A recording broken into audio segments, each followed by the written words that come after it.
ये हदीस सुनाने लगा हूं, हदीस है, हदीस रसूल है। जवान खास करके जरा मेरी बात पे तवज्जो करे और बुजुर्ग खास कर तवज्जो करे जिन्होंने तरबियत करनी है। सुने, हुजूर की बारगाह में एक नौजवान आया है, ये संगमील है हदीस, इसको याद रखना।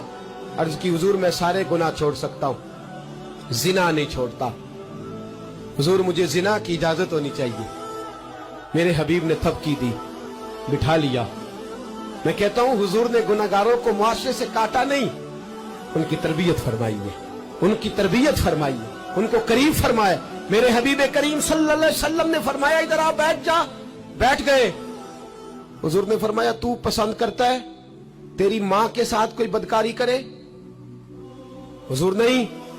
फरमाया तू पसंद करता है तेरी बेटी के साथ कोई बदकारी करे? या रसूलल्लाह मैं आंखें निकाल दूंगा। हुजूर ने फरमाया तू पसंद करता है तेरी बहन के साथ? हुजूर मैं काट डालूंगा वो हाथ जो मेरी बहन की तरफ उठेंगे। फरमाया तू पसंद करता है कि तेरी खाला फूफी ममानी की तरफ कोई ऐसी हरकत करे? हुजूर मैं काट के रख दूंगा उन लोगों को जो बात भी करेंगे। मेरे हबीब ने फरमाया अच्छा, जिसके साथ तू बदकारी की इजाजत मांग रहा है वो किसी की मां नहीं लगती, वो किसी की बहन नहीं लगती, वो किसी की बेटी नहीं होगी? याद रखे, मुल्ला जलालुद्दीन रूमी 1, इमाम गजाली 2, आला हजरत फाजले बरेलवी 3 फरमाते हैं जो गंद के साथ दूसरे घर में ताड़ता है वो अपने घर की खैर मना ले। जो गंदी नजर दूसरों पे रखता है वो अपने घर की खैर मना ले। इसलिए कि जो जुर्म वो किसी के खाते में डालेगा वो सजा बन के उसके घर की तरफ लौटा दिया जाएगा। जो बदकारी वो किसी के खाते में डालेगा वो सजा बन के अल्लाह उसके घर की तरफ लौटा देगा।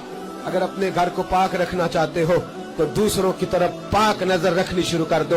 अगर चाहते हो कि तेरा घर अजीब मामला है ना, बेटे को तो पसंद की शादी की इजाजत है तो बेटी को इजाजत क्यों नहीं? अगर तेरा बेटा पसंद की शादी करेगा तो याद रखना फिर जब किसी की बेटी ये लफ्ज बोलती है फिर इज्जतों के जनाजे निकलते हैं, फिर उरियानी फहाशी का जो है वो कलक लगता है माथे पर।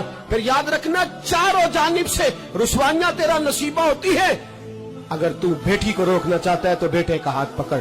अगर तू बेटी को साफ रखना चाहता है तो बेटे को शर्मो हया की चादर उड़ा। अगर तू बेटियों के किरदार की हिफाजत करना चाहता है तो पहले बेटे को पाबंद शरीयत बना।